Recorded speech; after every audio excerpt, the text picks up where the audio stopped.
Yeah, it's a very interesting thing because there's two errors that the Catholic has to really fight. Because the firstly, we're dealing with this error of communism, which is of course this excess of wanting equality, right? Of course, we had in the French Revolution, it was liberty, equality, and fraternity. Well, the primary error that's being promoted with communism is this idea of equality. We're going to make this Marxist state.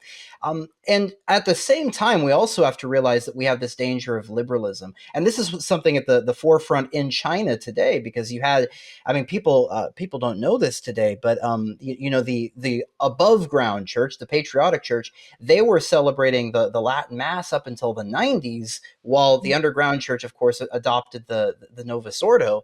And that was, and so you have this weird dynamic that the traditional Catholic has to find himself today in, because he has to find himself between liberalism and communism. And the Catholic has to take a principled stand against both. And I think that leads us to our next point, because the Catholic he's not just dealing with an abstract thing of, oh, we're dealing with the state, we're fighting against we're trying to make the state acknowledge Christ the King, or we're for some end that is unlikely to be achieved materially in the near future. But it also comes down to his personal level, and this is why Father Fahey on number 3, he says it's important to realize that Satan is going to attack the family, and it's going to undermine the Catholic family. It's in our name, right? Catholic Family News.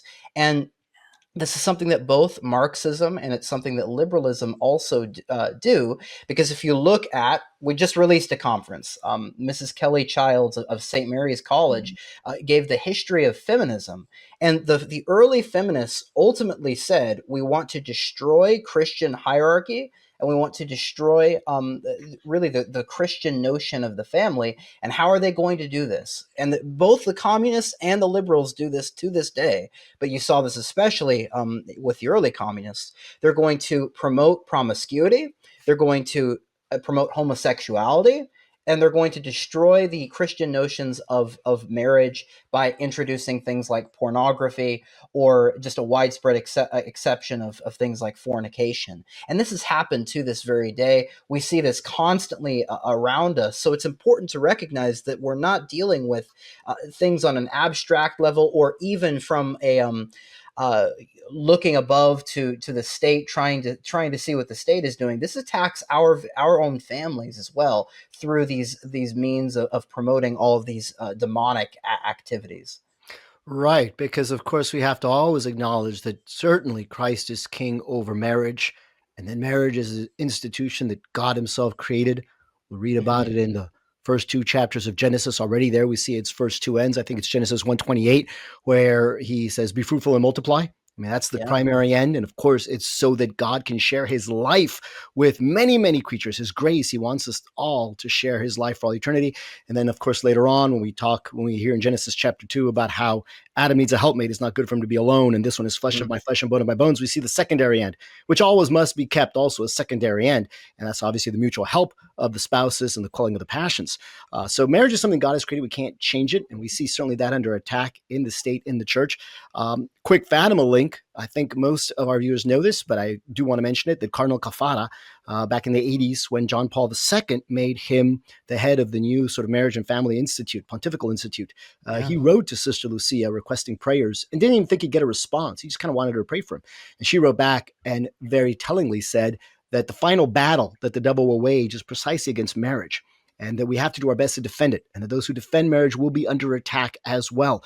So I think it's interesting because as you read a lot of the well-known Fatima literature that's out there and that's in print, it never explicitly mentions this sort of attack on marriage and family. You really would have to sort of read implicitly to kind of get to that in a more Mhm. general and vague sense.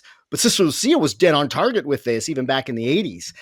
So I do believe there's something in there that, obviously there's volumes and volumes and volumes of all the Fatima research that we have yet that remain under lock and key, much like, everyone's talking right now about Epstein files and, the JFK files that are supposed to be released and they don't get released. Well, we've got our own there with the Fatima archives. But yeah, I wanted to make that connection as well to marriage and this third point that Christ is king over marriage and we must defend marriage.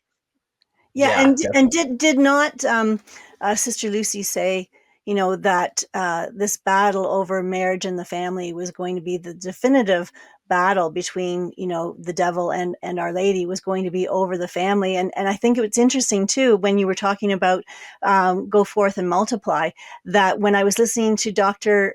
Sorry, she's not a doctor, but Mrs. Kelly Childs, when I was listening to her talk, and she spoke about how Satan absolutely hates the idea that men and women can create children, because they participate in God's creative power. And he could never do anything like that. And so he attacks the whole idea of having children. And you see that in our society today. Everybody's living together. Very few people are having children, or if they do, it's very limited. So definitely you can see this in society today. yeah, definitely. I had a it's interesting you say that. I recently we posted a video that sort of went viral of this Novus Ordo deacon dancing with a female altar server, because this is what they do now. It's crazy. And I saw a comment from somebody saying it was a young woman, and she says, I really don't think women have any place being altar servers, but we do have a place being mothers, wives, and religious sisters, so that we can become saints.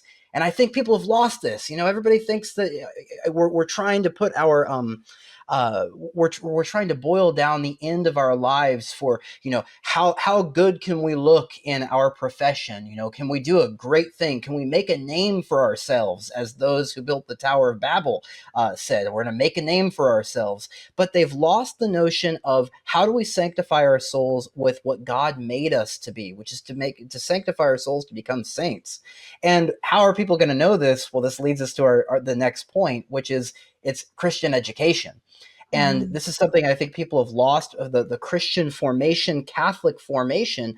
You're only going to know and really be formed, as we say, formation, if you are in a Catholic environment with Catholic schooling. And the popes knew this. If you read any papal encyclical during the 19th century, they're almost always stressing the need for Catholic education and for the dangers of the public of public schooling. And this is something I'm a convert. It's still kind of it jabs my heart a little bit when people talk about the dangers of public schooling, because we're grown to think this is a great thing the state is doing with providing education.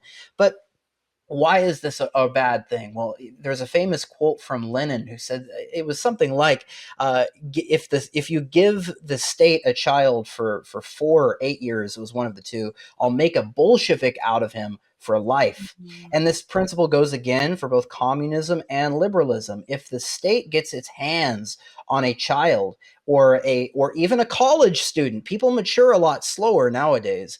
If they get them into this matrix, this hamster wheel of public education, instilling in them the values of Marxism, of feminism, of liberalism, they will be like that for life. And so it's important we have good Catholic schools. This is going to be undermined again and again today. We see that it's a radical notion, really, to get your kids in a Catholic school, and people say, or even homeschooling. Of course, homeschooling has even bigger there's almost a Bigger bigger target on its back.